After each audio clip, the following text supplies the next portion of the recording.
Pompeya no murió en una guerra. Murió en un día completamente normal. La gente caminaba, compraba, hablaba, sin saber que en pocas horas, todo desaparecería bajo ceniza. Y lo más aterrador, es que el Vesubio siempre estuvo ahí, mirándolos. Pompeya no murió en una guerra, ni fue abandonada por el tiempo. Murió en silencio, en un día que empezó como cualquier otro.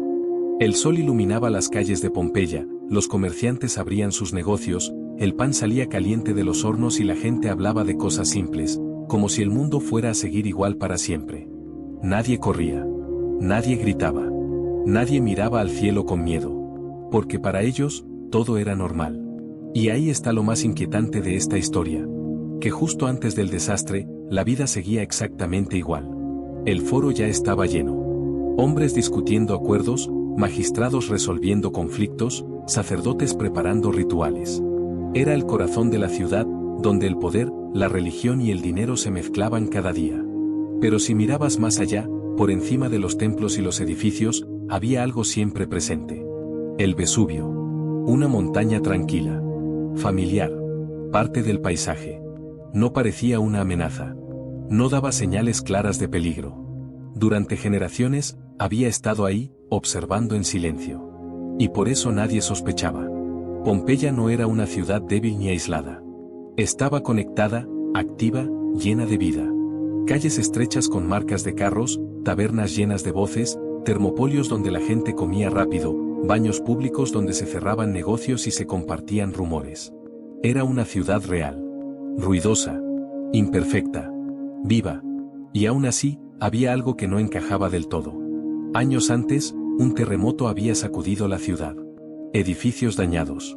Templos en reparación. Calles aún en reconstrucción. Pompeya todavía estaba arreglando su pasado, sin saber que no tenía futuro. Porque mientras la gente discutía precios, mientras alguien encendía otro horno, mientras otro cerraba un trato más, algo empezaba a despertar bajo sus pies. Algo que no iba a dar aviso claro.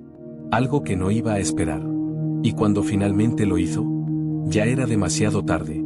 Al principio, nadie entendió lo que estaba pasando. Un ruido profundo, como si la tierra respirara con dificultad, empezó a sentirse bajo los pies. Algunos miraron hacia el Vesubio, y entonces lo vieron. Una columna gigantesca de humo y ceniza elevándose hacia el cielo, rompiendo la tranquilidad de Pompeya en segundos. Pero incluso entonces, muchos no huyeron. Porque Pompeya estaba acostumbrada a temblores. El volcán siempre había estado ahí. Y al principio, aquello no parecía el fin. Parecía otra advertencia más. Pero no lo era.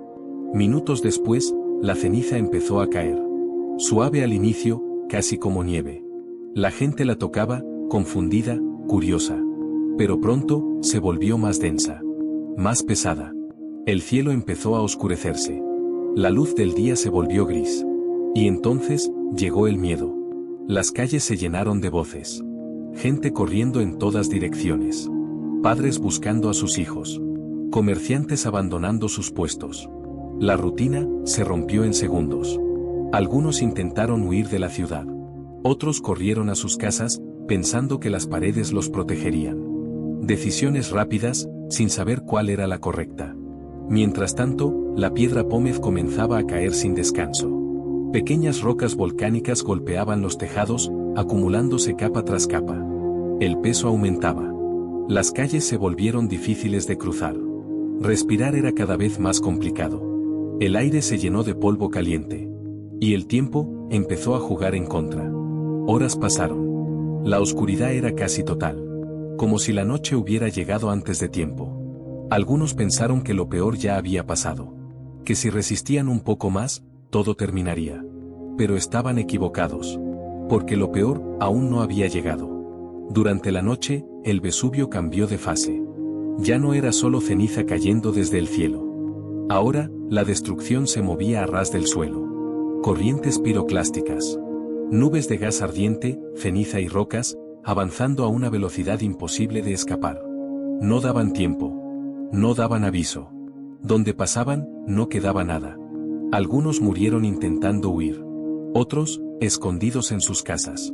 Algunos, simplemente no tuvieron tiempo de reaccionar. En cuestión de horas, la ciudad que había despertado con normalidad, empezó a desaparecer. Cubierta por capas de ceniza, silencio y muerte. Cuando todo terminó, Pompeya ya no era una ciudad. Era un silencio enterrado bajo ceniza. Calles que horas antes estaban llenas de vida, quedaron inmóviles. Negocios abiertos, hornos encendidos, objetos a medio usar. Todo se detuvo, en un instante que nunca terminó. El Vesubio no solo destruyó la ciudad, la congeló en el tiempo.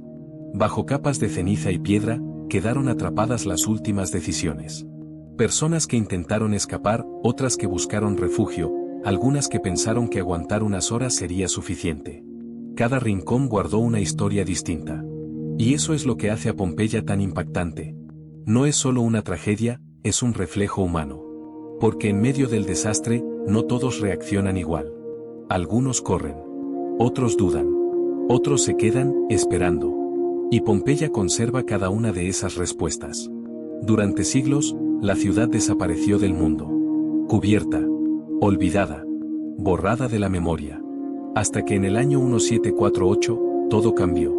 Cuando comenzaron las excavaciones, lo que encontraron no fueron solo ruinas. Fue algo mucho más inquietante. Una ciudad completa. Casas, calles, negocios, como si la vida se hubiera detenido de golpe. Pero lo más impactante, no eran los edificios. Eran las personas. Los vacíos que dejaron sus cuerpos en la ceniza, permitieron reconstruir sus últimos momentos. Posturas reales. Gestos de miedo. Intentos de protección. No eran estatuas. Eran los últimos segundos, hechos eternos. Y entonces, todo cobra sentido. La misma erupción que destruyó Pompeya, también permitió que hoy podamos entenderla. Cómo vivían. Cómo trabajaban. Cómo reaccionaban, cuando todo se derrumbaba. Ese es el verdadero impacto de esta historia. No es solo pasado. Es un recordatorio. De lo frágil que es la rutina. De lo rápido que todo puede cambiar. Y de cómo, incluso en los últimos momentos, seguimos siendo humanos. Ahora dime, si pudieras viajar al pasado como acabas de hacer, ¿qué otra ciudad, momento o historia te gustaría ver antes de su final? Porque hay muchas más, esperando ser contadas. Nos vemos, en la próxima era.